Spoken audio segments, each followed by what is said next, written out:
नमस्कार साथियों, आज लाइव के माध्यम से मुझे इंस्टाग्राम के लाइव के माध्यम से यह बताना पड़ रहा है कि मेरे तीनों फेसबुक के अकाउंट को ब्लॉक कर दिया गया है 2 दिनों के लिए। वजह पता नहीं क्या है, ये मैं नहीं जानता हूँ, लेकिन मैं केवल पोस्ट उस पर डाल पा रहा हूँ। बाकी उसकी प्रतिक्रिया और कोई और गतिविधि नहीं कर सकता हूँ सोशल मीडिया एफबी के माध्यम से। मेरा इस समय लाइव आने का उद्देश्य सिर्फ इतना है कि आज मैं गांधी प्रतिमा टाउन हॉल के नीचे गरीबों और वंचितों शोषितों की लड़ाई लड़ रहा था। जो वहाँ पे 26 दिनों से लोग बैठे हैं, कौड़ीराम से बांसगांव वाले मार्ग पे 557 दुकानें हैं। उनमें से केवल नोटिस 557 को जारी हुई, लेकिन तोड़ा गया केवल 5 दुकान। सरकार से मेरी मांग है, मैंने आज जिलाधिकारी महोदय के माध्यम से मुख्यमंत्री को ज्ञापन भी सौंपा है। सरकार के नुमाइंदों और योगी सरकार से मेरी खास करके डिमांड यही है कि मुझे यह तो स्पष्ट कराया जाए, और मेरे जो दुकानदार भाई हैं बहन हैं उनको यह स्पष्ट कराया जाए कि पहले तो वो यह स्पष्टीकरण दें कि किस विभाग के तहत उनके दुकानों को तोड़ा गया। क्योंकि एसडीएम बांसगांव द्वारा कहा जा रहा है कि यह ध्वस्तीकरण, पहले उनके द्वारा बोला गया कि यह ध्वस्तीकरण पीडब्ल्यूडी द्वारा कराया गया है। दोबारा पूछने पे बताया जा रहा है रोडवेज द्वारा कराया जा रहा है। पहले अधिकारी खुद यह स्पष्ट कर लें कि यह ध्वस्तीकरण किस विभाग के तहत किया गया, और यदि किया गया तो क्यों केवल 5 लोगों की ध्वस्तीकरण की गई दुकानों की, अन्य लोग का क्यों नहीं दुकान तोड़ा गया, जबकि नोटिस सभी को जारी था।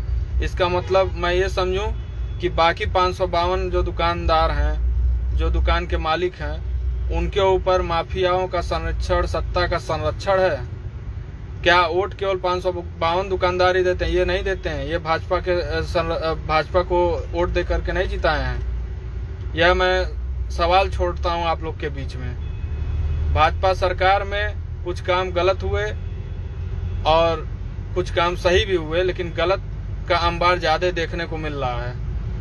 हम लोग तो निरंतर लोगों के बीच में बने रहते हैं। अगर 10 लोग मिले जिसमें से 2 लोग भाजपा को सही कहेंगे, बाकी 8 यही कहेंगे कि भाजपा सरकार से कोई खुश नहीं है।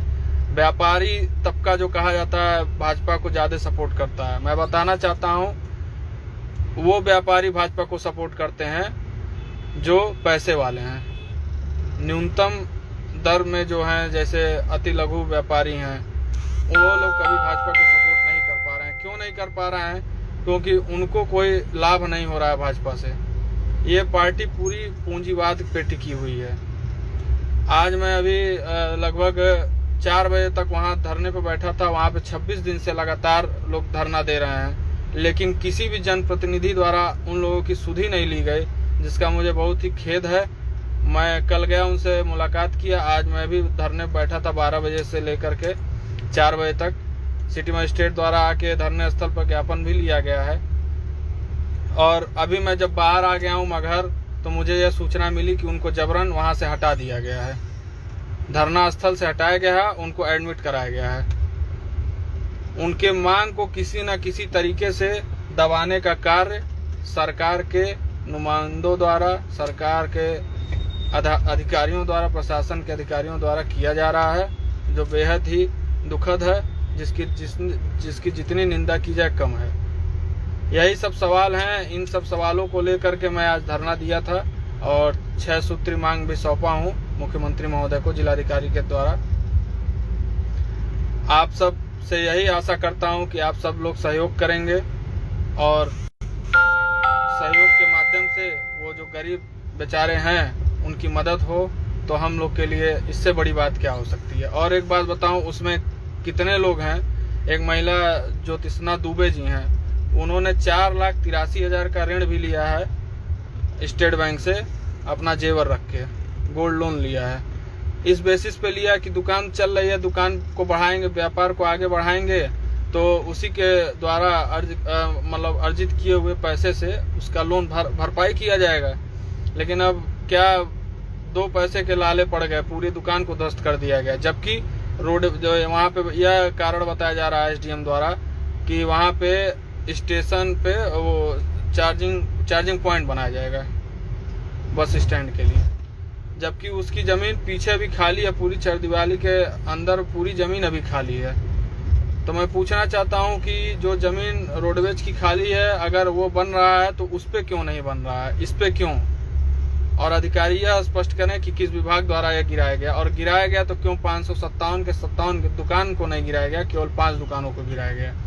इन्हीं सब बातों के साथ मैं आप सबके बीच लाइव के माध्यम से जुड़ा था, और यह भी मैं जानना चाहता हूं कि मेरे आईडी, तीनों आईडी को ब्लॉक कर दिया गया है, 2 दिनों के लिए रिस्ट्रिक्टेड कर दिया गया है, पता नहीं किस कारण से। क्या वह वजह यही है कि मैं उन लोगों की बात को उठा रहा हूं और निरंतर शासन प्रशासन के द्वारा जो प्रताड़ित होते हैं उनके आवाज़ को उठाने का प्रयास करता हूं किसी न किसी माध्यम से, सोशल मीडिया हो या प्रत्यक्ष रूप से, अप्रत्यक्ष रूप से, किसी भी माध्यम से उठाने का प्रयास करता हूं। मेरा ये मानना है, जैसे कई लोग ये कहते हैं कि आपका वो विधानसभा नहीं पड़ता, आप अपने विधानसभा में मेहनत कीजिए।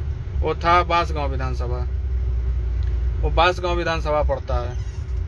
तो मेरा ये मानना है, व्यक्तिगत मानना ये है कि अगर मेरे पास जो भी आए, चाहे वो किसी भी विधानसभा का हो, किसी भी प्रदेश का हो, मेरे से अगर जो बन पड़ेगा वो मैं करूँगा। मैं ये नहीं देखता हूँ कि मेरा कौन सा विधानसभा है, मेरा सहजनवा विधानसभा पड़ता, मैं कौड़ी राम का क्यों उठाऊँगा, शहर का क्यों उठाऊँगा, ग्रामीण का क्यों उठाऊँगा, ये मेरा मानना नहीं है। बाकी जितने लोग हैं मानते हैं, माने, मुझसे उससे कोई मतलब नहीं है।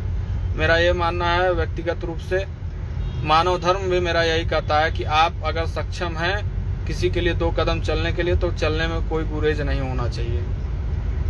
तो यही सब बात कहनी थी आप सभी से, और आप सब लोग जुड़े लाइव माध्यम से, जिसके लिए मैं आपको तहे दिल से धन्यवाद ज्ञापित करना चाहता हूँ। जय हिंद, जय भारत।